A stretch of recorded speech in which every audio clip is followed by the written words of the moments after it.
أعوذ بالله من الشيطان الرجيم.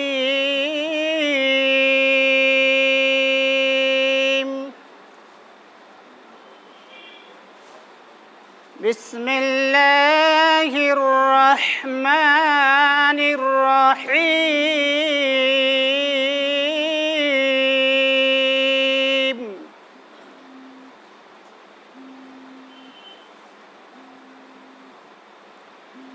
يا أيها الذين آمنوا استعينوا بالصبر والصلاة إن الله مع الصابرين.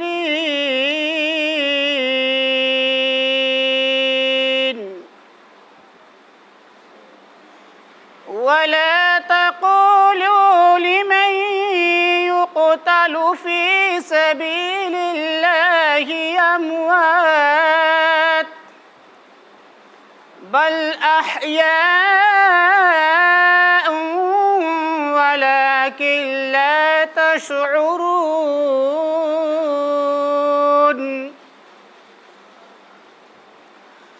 ولنبلونكم بشيء من الخوف والجوع ونقص من الأموال والأنفس والثمرات وبشر الصابرين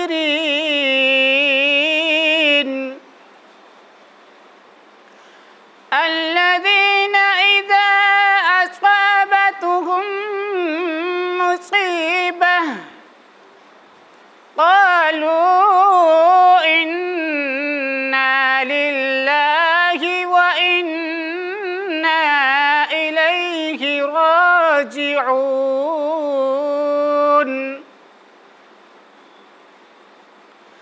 أولئك عليهم صلوات من ربهم ورحمة وأولئك هم المهتدون. السلام عليكم ورحمة الله وبركاته.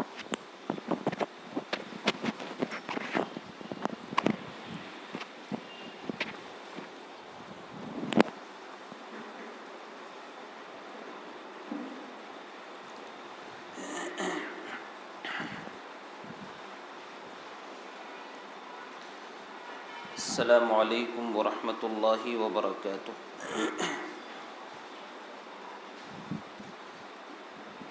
ان الحمد للہ نحمده ونستعینه ونستغفره ونعوذ باللہ من شرور انفسنا ومن سیئات اعمالنا من يهده الله فلا مضل له ومن يضلله فلا هادي له وأشهد أن لا إله إلا الله وحده لا شريك له وأشهد أن محمدًا عبده ورسوله.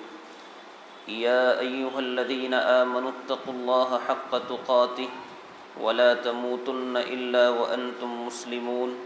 يا أيها الناس اتقوا ربكم الذي خلقكم من نفس واحدة وخلق منها زوجها وبث منهما رجالا كثيرا ونساء واتقوا الله الذي تساءلون به والأرحام إن الله كان عليكم رقيبا.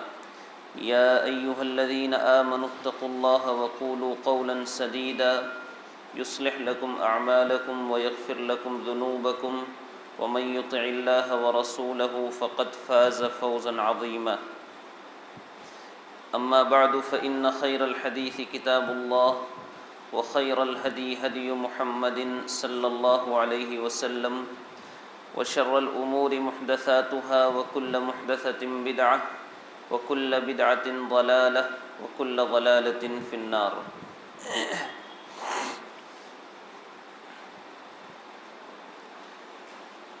معزز علماء کرام، قابل احترام بزرگوں، نوجوان ساتھیوں،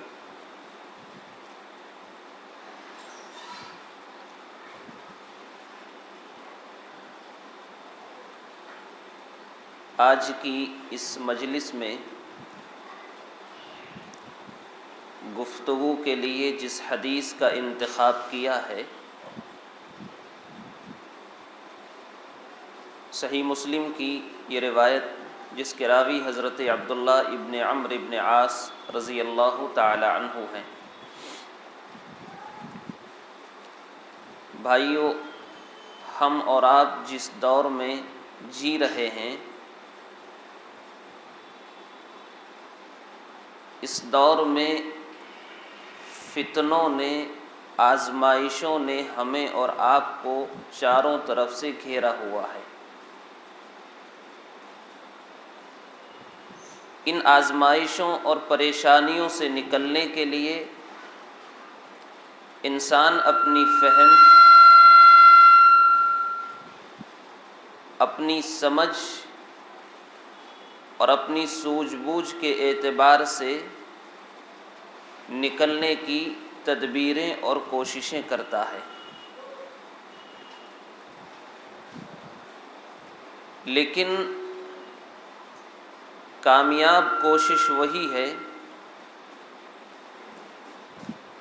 جو رسول اکرم صلی اللہ علیہ وسلم کی ہدایات کی روشنی میں کی جائے۔ اس کے علاوہ جتنی کوششیں انسان آزمائشوں اور پریشانیوں سے نکلنے کے لیے کرتا ہے، وہ ساری کوششیں ناکام ہیں، نامراد ہیں۔ یہ باتیں ہمارے ذہن و دماغ میں عقیدتاً بیٹھی ہوئی ہونی چاہیے کہ فتنوں سے نجات کا واحد راستہ اللہ کے نبی علیہ الصلاۃ کی ہدایات اور آپ کی تعلیمات ہیں۔ آئیے اس حدیث کی طرف آتے ہیں۔ حضرت عبداللہ ابن عمرو ابن عاص رضی اللہ تعالی عنہ کہتے ہیں، کنا مع رسول اللہ صلی اللہ علیہ وسلم فی سفر، ہم اللہ کے رسول صلی اللہ علیہ وسلم کے ساتھ ایک سفر میں تھے۔ فنزلنا منزلا، ہم ایک مقام پر ٹھہرے، پڑاؤ ڈالا۔ جب صحابہ کرام ایک مقام پر اترے تو لوگ منتشر ہو گئے، سارے لوگ اپنے اپنے کام میں لگ گئے۔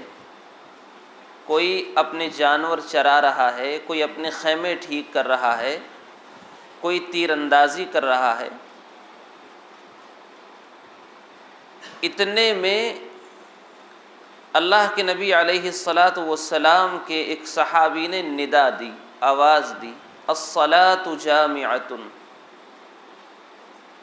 یہ ایک طریقہ تھا لوگوں کو جمع کرنے کا۔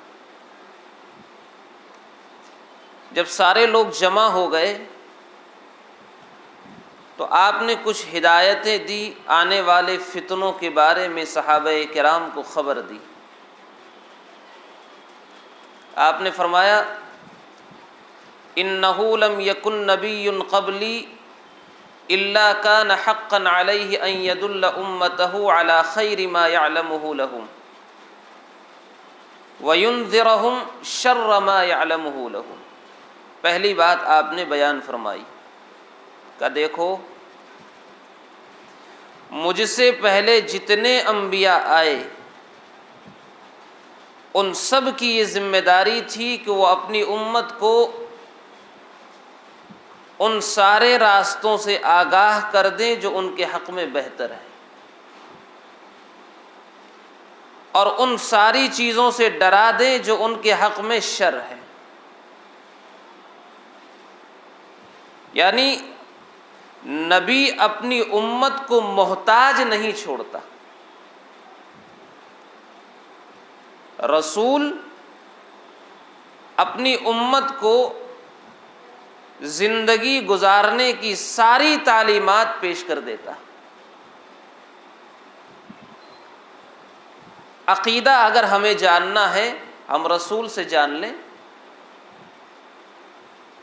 ہمیں اگر عمل کرنا ہے رسول وہ ساری تعلیمات دے چکے ہیں، اب عملی اعتبار سے ہم کسی کے محتاج نہیں ہیں۔ ہمیں اگر لباس پہننا ہے تو ہم کسی دوسرے کے طریقے کے محتاج نہیں ہیں، رسول نے بتا دیا۔ ہمیں اگر چہرہ بنانا ہے رسول نے آگاہ کر دیا۔ تو رسول کی پہلی ذمہ داری اِنَّهُ لَمْ يَكُنْ نَبِيٌّ قَبْلِي إِلَّا كَانَ حَقًّا عَلَيْهِ أَن يَدُلَّ أُمَّتَهُ عَلَى خَيْرِ مَا يَعْلَمُهُ لَهُمْ۔ خیر کے سارے راستے رسول نے بتلا دیے اور شر کے سارے راستوں سے آگاہ کر دیا، برائی کیا ہے، خرابی کیا ہے، فتنے اور فساد کیا ہے، ان ساری چیزوں کے بارے میں آگاہ کر دیا۔ یہ پہلی بات آپ نے بیان فرمائی۔ اب رسول اپنی ذمہ داری ادا کر رہے ہیں۔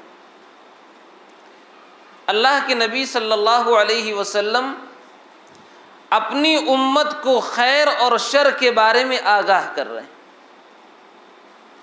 آپ نے فرمایا دیکھو ان امتکم هذه جعل عافیتها فی اولها وسیصیب آخرها بلاء وامور تنکرونها۔ میری امت کے پہلے حصے میں عافیت رکھی گئی ہے۔ کیوں؟ اس لیے کہ اس امت کا پہلا گروہ، پہلی جماعت عقیدے کے اعتبار سے، عمل کے اعتبار سے، اخلاق و معاملات کے اعتبار سے بہترین جماعت تھی۔ اسی لیے آپ نے فرمایا نا خیر القرون قرنی، بہترین زمانہ میرا زمانہ، ثم الذین یلونہم ثم الذین یلونہم، پھر جو اس کے بعد والا زمانہ ہے وہ بھی بہتر ہے اور اس کے بعد والا ہے وہ بھی بہتر ہے۔ تو میری امت کا جو پہلا گروہ ہے، جو پہلا زمانہ ہے، اس میں عافیت رکھی گئی ہے، اور اس امت کا جو آخری حصہ ہوگا وہ بلاؤں سے بھرا ہوا ہوگا، پریشانیوں اور مصیبتوں سے بھرا ہوا ہوگا۔ آج ہم دیکھیں پریشانیاں، مصیبتیں لگی ہوئی ہیں۔ اللہ کے نبی علیہ الصلاۃ والسلام نے اس روایت میں آگے فرمایا وَتَجِيءُ فِتَنٌ يُرَقِّقُ بَعْضُهَا بَعْضًا، فتنے آئیں گے، ہر آنے والا فتنہ دوسرے فتنے کو ہلکا کر دے گا، یعنی ہر آنے والا فتنہ پہلے کے اعتبار سے شدید ہوگا، سخت ہوگا۔ آپ نے فرمایا کہ جب فتنہ آئے گا تو مومن کہے گا یہ مجھے ہلاک کر دے گا، ثم تنکشف، پھر وہ ختم ہو جائے گا، پھر اس کے بعد آئے گا تو مومن کہے گا ہذہ، یہ اس سے زیادہ خطرناک ہے۔ یعنی ہر آنے والا فتنہ پہلے سے زیادہ شدید ہوگا، خطرناک ہوگا۔ اس کی تو مثالیں آپ نے بیان فرمائی۔ آپ نے ایک موقع پر فرمایا تھا کہ میں بارش کے قطرات کی طرح فتنوں کو آتے ہوئے دیکھ رہا ہوں۔ بارش گرتی ہے، قطرات ایک کے پیچھے ایک مسلسل آتے ہیں، اسی طرح فتنے مسلسل آئیں گے، آزمائشیں مسلسل آتی رہیں گی، ہر آنے والا فتنہ پہلے سے زیادہ سخت ہوگا۔ اب آپ کی رہنمائی کیا ہے؟ ان فتنوں سے بچنے کے لیے، ان فتنوں سے حفاظت کے لیے کیا کریں؟ آپ نے دو باتیں بیان فرمائی، یہی دو باتیں آج ہمارے لیے قابل توجہ ہیں۔ آپ نے فرمایا فمن احب ان یزحزح عن النار، جو چاہتا ہے کہ جہنم سے بچا لیا جائے۔ دیکھیے روایت پر غور کیجئے، بات ہو رہی ہے فتنوں کی۔ آپ نے یہ نہیں فرمایا کہ جو چاہتا ہے کہ اسے فتنوں سے بچا لیا جائے، یہ نہیں کہا، بلکہ کہا کہ جو یہ چاہتا ہے جہنم سے بچا لیا جائے۔ کیوں؟ فتنے آتے ہی ہیں انسان کو جہنمی بنانے کے لیے۔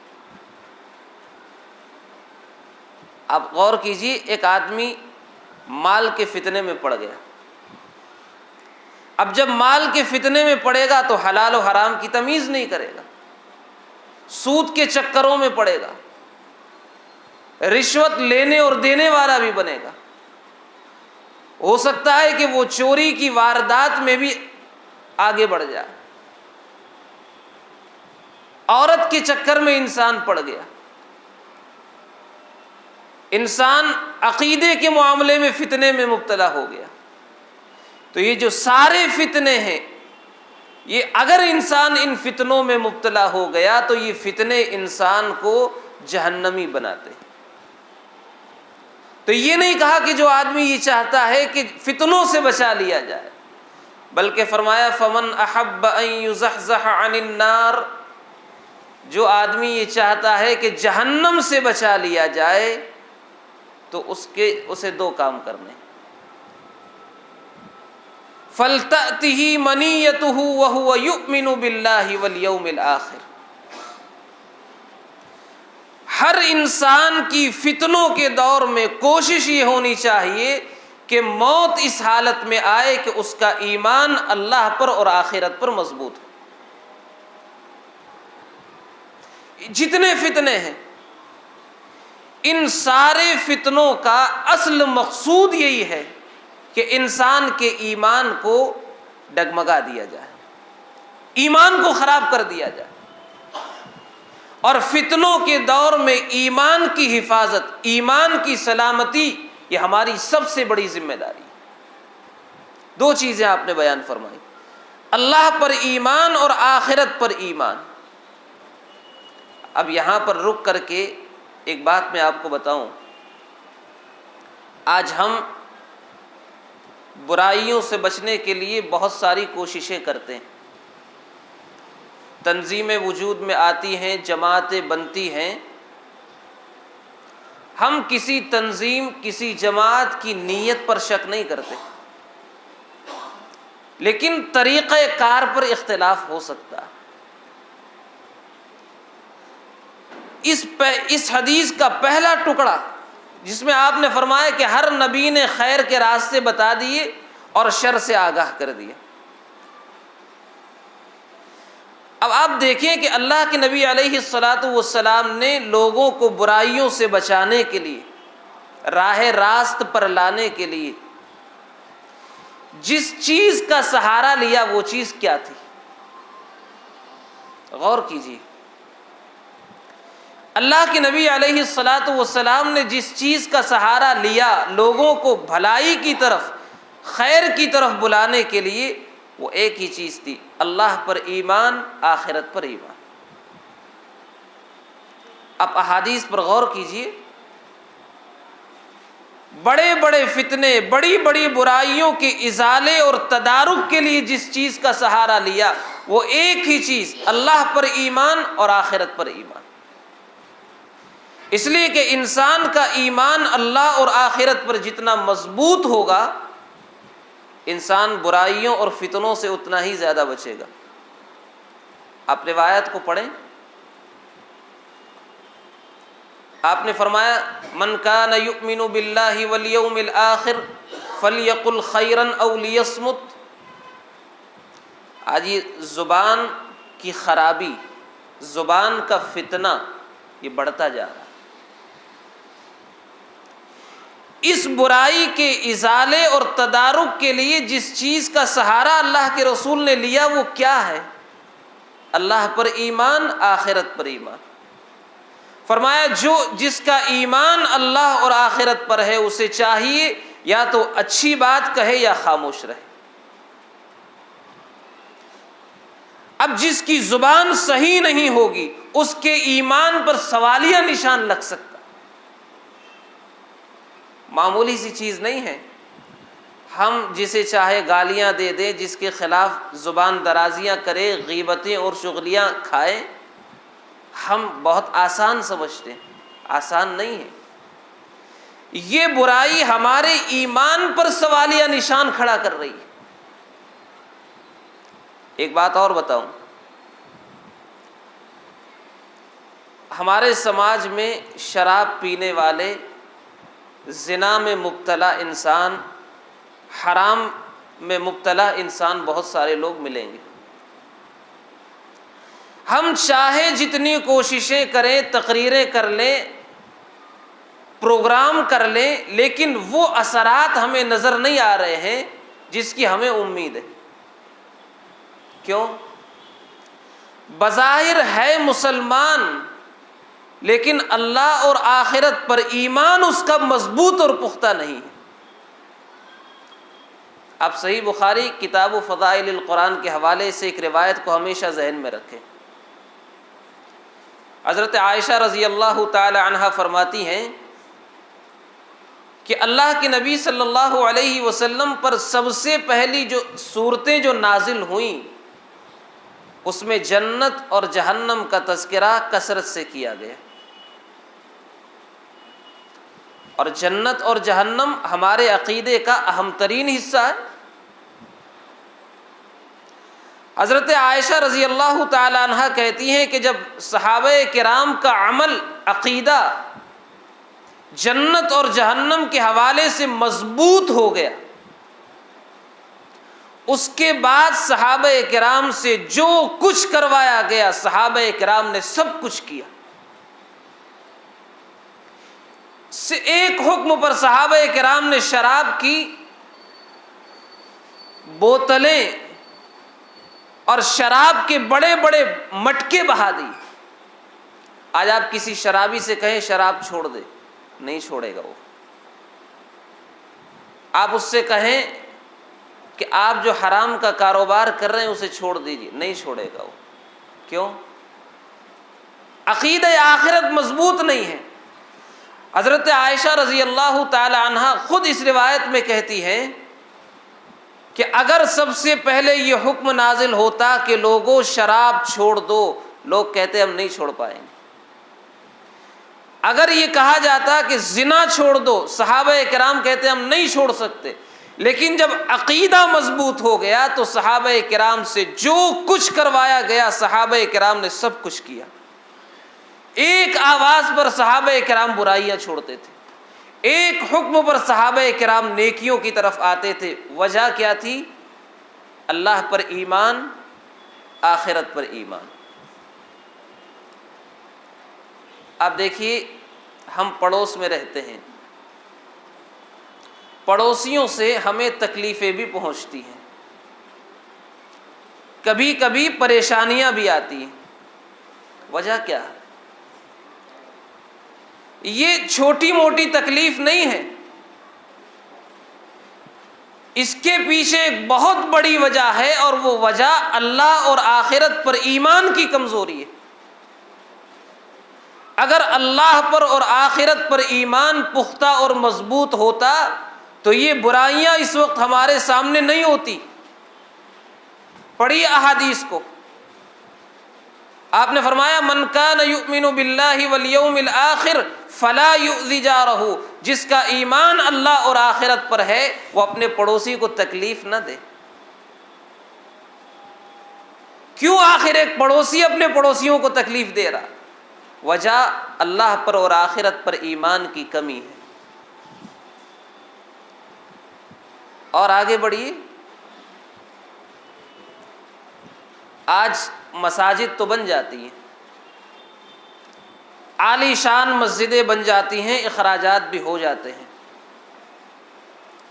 لیکن نمازی نہیں بنتے۔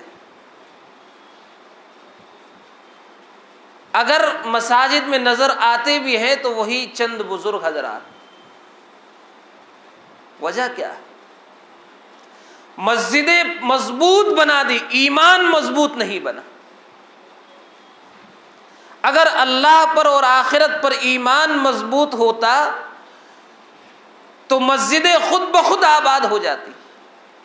یہ دلیل ہے اس بات کی کہ ہماری نوجوانوں کا ایمان اللہ اور آخرت پر مضبوط نہیں ہے۔ دعوتوں پر دعوتیں دی جا رہی ہیں، خوب محنتیں ہو رہی ہیں، لیکن جسے نماز نہیں پڑھنا وہ آج بھی نہیں پڑھ رہا، گھر سے قریب مسجد ہے، اذان کی آوازیں بھی سن رہا لیکن نہیں آ رہا۔ وجہ اللہ اور آخرت پر ایمان کی کمزوری۔ پڑھیے قرآن کو، انما یعمر مساجد اللہ من آمن باللہ والیوم الآخر، اللہ کی مسجدوں کو وہی آباد کر سکتے ہیں جن کا ایمان اللہ اور آخرت پر ہے۔ کسی بھی برائی کے ازالے کے تدارک کی بنیاد ایمان اور آخرت پر ہوگی، تبھی وہ برائی دور ہوگی، ورنہ نہیں ہوگی۔ آج دیکھیے بے حیائی اور بے پردگی کا فتنہ عام ہو رہا۔ اس بے حیائی اور بے پردگی کے فتنے کے تدارک کے لیے اللہ کے نبی علیہ الصلاۃ والسلام نے جس چیز کا سہارا لیا وہ کیا تھی؟ آخرت، عقیدہ آخرت کو مضبوط کیا۔ جسے اپنی جنت بنانی ہے، آخرت کامیاب بنانی ہے، وہ عورت یا وہ مرد اس فتنے سے باہر آ جائے، اور کوئی راستہ ہے ہی نہیں۔ فرمایا صنفان من اہل النار لم اراہما قط، دو قسم کے جہنمی ہیں جن کو میں نے اب تک دیکھا نہیں ہے لیکن وہ ہوں گے۔ جہنم کا سہارا لیا۔ اس میں سے ایک فتنہ کیا ہے؟ نساء کاسیات عاریات ممیلات مائلات، بے پردہ عورتیں۔ وہ جہنمی جن کو میں نے نہیں دیکھا لیکن ہوں گے، اس میں سے وہ عورتیں ہیں جو کپڑا پہننا نہ پہننا ان کا برابر ہے۔ اب جس عورت کو اپنی جنت بچانی ہے اور جہنم سے آزاد ہونا ہے، وہ اس فتنے سے اپنے آپ کو محفوظ کر لے، عقیدہ آخرت کا سہارا لیا۔ آج دیکھیے جب عقیدہ آخرت کی بات آئی ہے، مال ہڑپ کر لینا، جائیداد پہ قبضہ کر لینا، حقوق مارنا، یہ بڑا آسان ہو چکا ہے۔ بظاہر مسجد کے صف اول کے نمازی ہوں گے، لیکن اپنے گھر میں، اپنے خاندان میں، اپنے سماج میں حقوق کے اعتبار سے برے انسان ہیں۔ بھائی ہے نمازی لیکن بڑا خیانت کرنے والا، حقوق ادا نہیں کر رہا، کسی کی جائیداد اس نے ہڑپ کر لی، پیسہ لے لیا، یہ کیوں ہو رہا ہے؟ بظاہر نمازی انسان، بظاہر دیندار آدمی، آخر وہ حقوق ہڑپ کرنے والا کیسے بنا؟ یہ اس لیے بنا ہے کہ اس کا عقیدہ آخرت مضبوط نہیں ہے۔ اگر عقیدہ آخرت مضبوط ہوتا تو عقیدہ آخرت مضبوط رکھنے والا انسان کسی کے حقوق کو ہڑپ نہیں کرتا۔ احادیث کو پڑھیے، آپ نے فرمایا من اقتطع حق امرئ بیمینہ فقد اوجب اللہ لہ النار وحرم علیہ الجنہ، کہ جس نے جھوٹی قسم کے ذریعے کسی کا مال ہڑپ کر لیا، اللہ نے اس کے لیے جہنم واجب کر دی اور جنت اس پر حرام کر دی۔ معمولی مسئلہ ہے۔ ہم بظاہر نماز پڑھیں، روزہ رکھیں، زکوٰۃ دے، حج پہ حج اور عمرے پہ عمرے کرتے چلے جائیں اور حقوق بھی مار رہے ہیں۔ حقوق مارنے کی وجہ سے ہماری جنت پہ سوالیہ نشان لگ رہا ہے، حقوق مارنے کی وجہ سے جنت ہمارے اوپر حرام ہو رہی ہے، جہنم واجب ہو رہی ہے۔ اگر عقیدہ آخرت مضبوط ہوتا تو مسلم سماج میں ایک دوسرے کے حقوق مارنے کی شکایتیں ہم کبھی نہیں سنتے۔ یہ جو شکایتیں آ رہی ہیں اس کی بنیادی وجہ ہمارے ایمان کی کمزوری ہے۔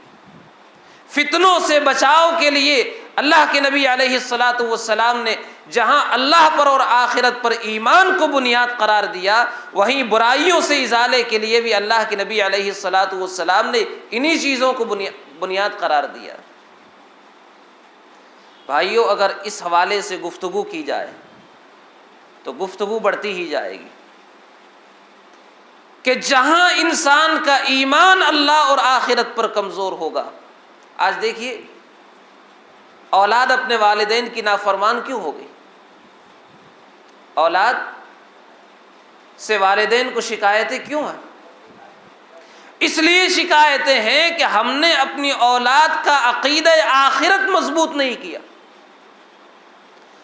اگر بچپن ہی سے عقیدہ آخرت اور اللہ پر ایمان مضبوط کیا ہوتا تو شاید یہ شکایتیں ہمیں سننے کو نہ ملتی۔ اس لیے کہ وہ والدین کی نافرمانی کرتے ہوئے یہ سوچتا کہ اگر میں نے اپنے والدین کی نافرمانی کی میری آخرت خراب ہو جائے گی۔ اللہ کے نبی علیہ الصلاۃ والسلام نے اس برائی سے بچانے کے لیے جس چیز کا سہارا لیا وہ کیا تھی؟ عقیدہ آخرت۔ آپ نے فرمایا رغم انف ثم رغم انف ثم رغم انف، 3 مرتبہ فرمایا وہ آدمی ذلیل ہو جائے۔ من ادرک ابویہ عند الکبر او احدہما، کہ جس نے اپنے والدین کو بڑھاپے میں پایا اور ان کی خدمت کر کے جنت حاصل نہ کر سکا، وہ آدمی ذلیل ہو جائے۔ تو بھائیو، اس برائیوں کے ازالے کے لیے، فتنوں سے حفاظت کے لیے پہلی اور بنیادی شرط یہ ہے ہمارا ایمان اللہ پر اور آخرت پر مضبوط ہو۔ آج کیا ہو رہا ہے پتہ ہے؟ ہمارے ملک میں جس قسم کے حالات اس وقت ہو رہے ہیں، جن کو اللہ نے حیثیتیں دی ہیں وہ اپنے آپ کو باہر سیٹل کرنے کی کوشش کر رہے ہیں۔ کیا یہ علاج ہے؟ ہو سکتا ہے کہ باہر جا کر کے آپ کا ایمان اور ڈگمگا جائے۔ یہ علاج نہیں ہے کہ ہم اپنا یہاں سے سب کچھ چھوڑ چھاڑ کر بیچ باچ کر کے باہر جا کر کے اپنے آپ کو سیٹ کر لیں۔ اگر وہاں بھی ایمان مضبوط نہیں ہوگا، فتنے وہاں بھی آئیں گے، آزمائشیں وہاں بھی آئیں گی۔ ضرورت تو اس بات کی تھی کہ ہم اپنے ایمان کی فکر کرتے فتنوں کے اس دور میں۔ اللہ کے نبی علیہ الصلاۃ والسلام نے اسی لیے فرمایا فمن احب ان یزحزح عن النار فلتأتہ منیتہ وہو یؤمن باللہ والیوم الآخر، جو آدمی یہ چاہتا ہے کہ جہنم سے حالت میں آئے کہ اس کا ایمان اللہ پر اور آخرت پر مضبوط ہو۔ اگر ہم یہاں سے چھوڑ کر کے چلے گئے، ایمان اگر سلامت نہیں رہا، فتنے اور آزمائشیں شاید یہاں سے بڑھ کر وہاں آئے۔ لہذا بھائیو، اس پیغام کو پہنچانے کی ضرورت ہے کہ ہمارے مسائل کا حل یہ نہیں ہے کہ ہم یہاں سے چھوڑ کر باہر چلے جائیں۔ مسائل کا حل یہ ہے کہ اللہ پر ایمان اور آخرت پر ایمان کو مضبوط کریں۔ اگر ان فتنوں کے آنے سے پہلے تلاوت قرآن کمزور تھی، ہم تلاوت قرآن میں اور آگے بڑھیں۔ قرآن کو سمجھنے میں کچھ کمزوریاں تھی، اسے سمجھنے کی کوششیں کی جائے تاکہ ایمان مضبوط ہو۔ اللہ کے رسول کی سیرت پڑھنے کا اہتمام نہیں تھا، ہم سیرتوں کو پڑھنے کی کوشش کریں تاکہ ایمان مضبوط ہو۔ صحابہ کرام کی زندگیوں کو پڑھنے کی کوششیں کریں تاکہ ایمان مضبوط ہو۔ یہ حل ہے ہی نہیں کہ ہم یہاں سے چھوڑ کر باہر چلے جائیں، یہ نہیں ہے۔ حل یہی ہے جو اللہ کے رسول نے یہاں پر بتلایا، فَلْتَأْتِهِ مَنِيَّتُهُ وَهُوَ يُؤْمِنُ بِاللَّهِ وَالْيَوْمِ الْآخِرِ، ایمان اللہ پر مضبوط ہو اور آخرت پر مضبوط ہو۔ یہ ایمان نہیں۔ جس دن ہمارا ایمان مضبوط ہو گیا، سارے مسائل حل ہیں۔ اور جہاں ایمان کمزور ہوگا، دنیا کے کسی خطے میں چلے جائیں، اللہ کی مدد نہیں آئے گی۔ اللہ نے مدد کا وعدہ کس سے کیا؟ وَكَانَ حَقًّا عَلَيْنَا نَصْرُ الْمُؤْمِنِينَ، مومنوں سے اللہ نے مدد کا وعدہ کیا۔ عزت کس کے لیے ہے؟ وَلِلَّهِ الْعِزَّةُ وَلِرَسُولِهِ وَلِلْمُؤْمِنِينَ، عزت اللہ کے لیے، رسول کے لیے، مومنوں کے لیے۔ تو بھائیو، ایمان کو مضبوط کرو، قرآن کریم کی سورہ نور کی اس آیت کو ہمیشہ اپنے سامنے رکھیں۔ اللہ نے جو وعدہ کیا ہے ایمان کی بنیاد پر، عمل صالح کی بنیاد پر جو وعدہ کیا ہے، اس وعدے پر آج بھی اللہ رب العالمین قائم ہے۔ شرط یہ ہے کہ ہم ان باتوں پر عمل کریں۔ وعدہ کیا ہے؟ وعد اللہ الذین آمنوا منکم وعملوا الصالحات، اللہ نے وعدہ کیا ہے مومنوں سے اور نیک عمل کرنے والوں سے۔ کیا وعدہ ہے؟ لَيَسْتَخْلِفَنَّهُمْ فِي الْأَرْضِ، زمین میں وہ تمہیں ضرور جانشینی عطا کرے گا، خلافت دے گا، لیکن کس بنیاد پر؟ ایمان اور عمل صالح کی بنیاد پر۔ اس بنیاد پر نہیں کہ آپ غیر منہجی تحریکوں میں شامل ہو جائیں، بم دھماکے کریں، لوگوں کو نقصان پہنچائے۔ اس بنیاد پر اللہ نے وعدہ کیا ہی نہیں ہے۔ وعدہ ایمان کی بنیاد پر ہے، نیک عمل کی بنیاد پر ہے۔ لَيَسْتَخْلِفَنَّهُمْ فِي الْأَرْضِ كَمَا اسْتَخْلَفَ الَّذِينَ مِنْ قَبْلِهِمْ وَلَيُمَكِّنَنَّ لَهُمْ دِينَهُمُ الَّذِي ارْتَضَىٰ لَهُمْ، اللہ رب العالمین اس زمین پر دین کو مضبوط کر دے گا۔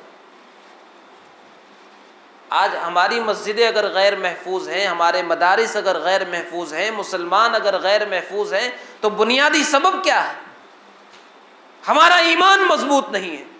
جس دن اللہ پر ایمان اور آخرت پر ایمان مضبوط ہو گیا، اللہ رب العالمین حالات کو بدل دے گا۔ تو بھائیو، یہ پہلی بنیادی چیز ایمان باللہ۔ اور دوسری چیز کیا ہے؟ وَلْيَأْتِ إِلَى النَّاسِ الَّذِي يُحِبُّ أَن يُؤْتَى إِلَيْهِ، لوگوں کے ساتھ وہی سلوک کرے جو اپنے لیے چاہتا ہے۔ گویا کہ اگر ایک جملے میں بات کہی جائے تو فتنوں سے ازالے کے لیے ہمارا تعلق اللہ سے بھی درست ہو اور بندوں سے بھی درست ہو۔ آج بتائیے کون کس سے خوش ہے؟ سب کو، ہر ایک کو، ہر کسی سے اختلاف ہے، کوئی کسی سے خوش نہیں ہے۔ یہاں کسی کی ہم برائیاں کر رہے ہیں، فلاں کوئی کسی کی برائیاں کر رہا ہے، جھگڑے ہو رہے ہیں، گالیاں ہو رہی ہیں، سازشیں ہو رہی ہیں، تدبیریں ہو رہی ہیں، آپ سمجھ رہے کہ ہمارے مسائل کا حل ہو جائے گا؟ یہ حل نہیں ہے۔ جہاں ہمیں اللہ رب العالمین سے اپنا تعلق درست کرنا ہے نمازوں کے ذریعے سے، وہیں اخلاق کے ذریعے سے ہم آپسی معاملات کو بھی درست کریں۔ جب تک آپسی معاملات درست نہیں ہوں گے، فتنوں سے انسان بچ ہی نہیں سکتا۔ آج کیا کیا کوششیں ہم نہیں کر رہے فتنوں سے بچاؤ کے لیے۔ آج ہم تقریریں تو خوب ہو رہی ہیں، لیکن عملی میدان میں زیرو۔ اچھے لوگ اس میں ناکام ہیں۔ یاد رکھو، فتنوں کی آگ ہمارے اوپر بھی آئے گی اگر ہم نے ان دو بنیادوں کو درست نہیں کیا۔ دونوں بنیادوں کو درست کرنا ضروری ہے۔ اللہ پر ایمان کی بنیاد بھی درست ہو اور بندوں کے ساتھ تعلقات کی بنیاد بھی درست ہو۔ اور اگر بندوں کے ساتھ ہمارے تعلقات درست نہیں ہے نا، تب بھی ایمان پر سوالیہ نشان لگ سکتا ہے، تب بھی ایمان پر سوالیہ نشان ہے۔ آپ دیکھیے اللہ کے نبی صلی اللہ علیہ وسلم کی اس روایت پر غور کیجیے، ہر سوموار اور جمعرات کو جنت کے دروازے کھولے جاتے ہیں۔ اللہ رب العالمین سارے لوگوں کو معاف کرتا ہے، دو کو نہیں کرتا۔ کل سوموار ہے نا، اگر تعلقات خراب ہے تو درست کر لیں۔ ایک مشرک کو اللہ معاف نہیں کرتا، اور ایک اس آدمی کو جس کی کسی کے ساتھ دشمنی چل رہی، یعنی دشمنی رکھنے والے انسان کو اللہ نے مشرکوں کی صف میں لا کے کھڑا کر دیا۔ ہم یہ سمجھتے ہیں نا کہ ہمیں کیا فرق پڑتا ہے، ہم نے اگر کسی سے دشمنی کر لی ہے ہم تو اسے بڑا کارنامہ سمجھتے ہیں۔ کسی کے خلاف سازشیں کرنا، تدبیریں کرنا ہمارے لیے تو بہت آسان چیز ہو چکی ہے، لیکن معاملہ آسان نہیں ہے۔ اللہ رب العالمین نے اس آدمی کو مشرکوں کی صف میں لا کے کھڑا کر دیا جس کی کسی کے ساتھ دشمنی چل رہی ہے، اور اللہ فرشتوں سے کہتا ہے انظروا ہذین حتی یصطلحا، ان دونوں کو مہلتیں دو یہاں تک کہ یہ اپنی اصلاح کر لیں۔ اس وقت تک مغفرت نہیں ہوتی۔ بھائیو، ہم بہت آسان سمجھ رہے ہیں، لیکن معاملہ اتنا آسان نہیں ہے۔ صرف 5 وقت کی نماز پڑھ لینا اور کچھ تلاوت کر لینا، اس سے معاملے بنیں گے نہیں۔ دیکھیے، آپسی دشمنی کتنی نقصان دہ ہے پتہ ہے؟ ہم ایک روایت بارہا سنتے ہیں لیکن غور نہیں کرتے۔ المؤمن مرآۃ المؤمن، مومن مومن کا آئینہ ہے۔ عام طور پر اس کی جو شرح بیان کی جاتی ہے وہ یہ کہ آئینے کے سامنے جب آتے ہیں تو آئینہ خاموشی سے آپ کے عیب بتا دیتا ہے، اور جب آپ چلے جاتے ہیں تو وہ خاموش ہو جاتا ہے۔ ویسے ہی مومن جب مومن کے سامنے آئے تو اس کا عیب بتا دے لیکن پیٹھ کے پیچھے برائی نہ کرے، ٹھیک ہے۔ لیکن ایک چیز اور میں ایڈ کرتا ہوں اس میں، اور وہ بڑی اہم ہے۔ مومن مومن کا آئینہ ہے، ٹھیک ہے۔ انسان آئینے کو بہت ہی سنبھال کے رکھتا ہے، اس لیے کہ اگر اس کو سنبھال کے نہ رکھا تو وہ بہت جلدی ٹوٹ جائے گا، اور ٹوٹا ہوا آئینہ اگر ہو زمین پر تو اس ٹوٹے ہوئے آئینے کو انسان فوراً اٹھا لیتا ہے۔ اگر نہ اٹھایا تو وہ زخمی کر سکتا ہے، پیر میں زخم آ سکتا ہے اگر اسے یوں ہی چھوڑ دیا۔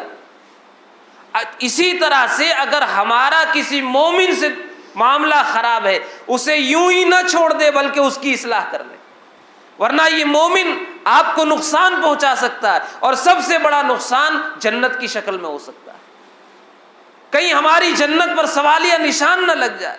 اسی لیے فرمایا المؤمن مرآۃ المؤمن، مومن مومن کا آئینہ ہے، اس آئینے کو سنبھال کے رکھو۔ ہم نے اپنے تعلقات کو کتنا سنبھال کے رکھا؟ ٹھیک ہے، سلام کرے کرے نہ کرے کوئی بات نہیں، اسے بات کرنا ہے تو کرے نہ کرے مجھے کوئی فرق نہیں پڑتا۔ فرق پڑتا ہے ہمارے ایمان پر، ہماری جنت پر، ہماری مغفرت پر۔ اگر ان بنیادی سوالات پر ہم غور کر لینا تو شاید یہ حرکتیں ہم نہ کریں۔ تو اسی لیے اللہ کے نبی علیہ الصلاۃ والسلام نے یہاں بھی بیان فرمایا کہ فتنوں کے دور میں نجات کے 2 ہی راستے ہیں، ایک اللہ پر اور آخرت پر ایمان مضبوط ہو، اور نمبر 2 آپسی تعلقات بھی مضبوط ہو۔ اور آپسی تعلقات کتنے مضبوط ہونے چاہیے؟ وہ روایات تو ہمارے سامنے ہیں، صرف اشارہ کر دو۔ المؤمن للمؤمن کالبنیان یشد بعضہ بعضا، کہ مومن کی مثال بیان فرمائی کہ عمارت کی طرح ہے۔ جس طرح عمارت کا ایک حصہ دوسرے حصے سے جڑا ہوا رہتا ہے، ایک حصہ دوسرے حصے کو مضبوط کرتا ہے، اسی طرح مومن بھی آپس میں اسی طرح جڑے ہوئے رہتے ہیں۔ حسد، کینہ، بغض یہ مومن کی علامت اور پہچان نہیں ہے۔ بلکہ آپ کو ایک بات بتا دیں، ہم زندگی بھر نمازیں، روزہ، حج، زکوٰۃ سب کچھ کرتے رہے، لیکن آپسی تعلقات درست نہیں ہیں، دنیا اور سماج آپ کو دیندار کہے، شریعت کی نگاہ میں دیندار نہیں ہے۔ اللہ کے نبی علیہ الصلاۃ والسلام نے فرمایا دب الیکم داء الامم قبلکم، کہ دیکھو تمہارے اندر پچھلی امتوں کی برائیاں آنے لگی ہیں۔ ہی الحالقہ، آپ نے فرمایا کہ وہ جس طرح اس طرح سر کے بالوں کو صاف کر دیتا ہے، اسی طرح یہ برائیاں انسان کے دین کو ختم کر دیتی۔ اور یہ برائیاں ہیں کیا؟ الحسد والبغضاء، حسد اور دشمنی، کینہ۔ تو آج کوئی کسی سے خوش نہیں ہے، ماں باپ کو اولاد سے شکایت، شوہر کو بیوی سے، بیوی کو شوہر سے، پڑوسیوں کو پڑوسیوں سے، رشتہ داروں کو رشتہ داروں سے۔ ہم فتنوں سے بچیں گے کیسے؟ فتنوں سے بچاؤ کا یہ راستہ ہے ہی نہیں کہ ہم حکومت وقت کے خلاف یا سیاسی پارٹیوں کے خلاف تبصرے کرتے رہیں، لکھتے رہیں، احتجاج کرتے رہیں، ان کے خلاف نعرے بازی کرتے رہے۔ یہ حل ہے ہی نہیں۔ ہماری شریعت نے فتنوں سے حل کا جو راستہ بتایا وہ 2 ہی چیزیں، اللہ پر ایمان، اللہ سے ہمارا تعلق درست ہو، اور آپس میں ہمارا تعلق اچھا بن جائے۔ بس یہی ایک پیغام ہے اگر اس پیغام کو ہم سمجھ لیں تو شاید ہمارا یہ پروگرام، ہماری یہ کوششیں کامیاب ہو جائیں۔ اللہ رب العزت سے دعا ہے رب العالمین ہمیں ان بنیادوں پر عمل کرنے کی توفیق عطا فرمائے۔ رب العالمین سے دعا ہے کہ رب العالمین ہمیں اپنے ایمان کو مضبوط کرنے کی توفیق عطا فرمائے۔ رب العالمین تو ہمارے آپسی معاملات کو درست فرما دے۔ رب العالمین آپس میں جو کینے، دشمنیاں، حسد اور بغض اور عداوتیں ہیں، اللہ ان چیزوں سے ہمارے دلوں کو پاک اور صاف کر دے۔ وآخر دعوانا ان الحمد للہ رب العالمین، والسلام علیکم ورحمۃ اللہ وبرکاتہ۔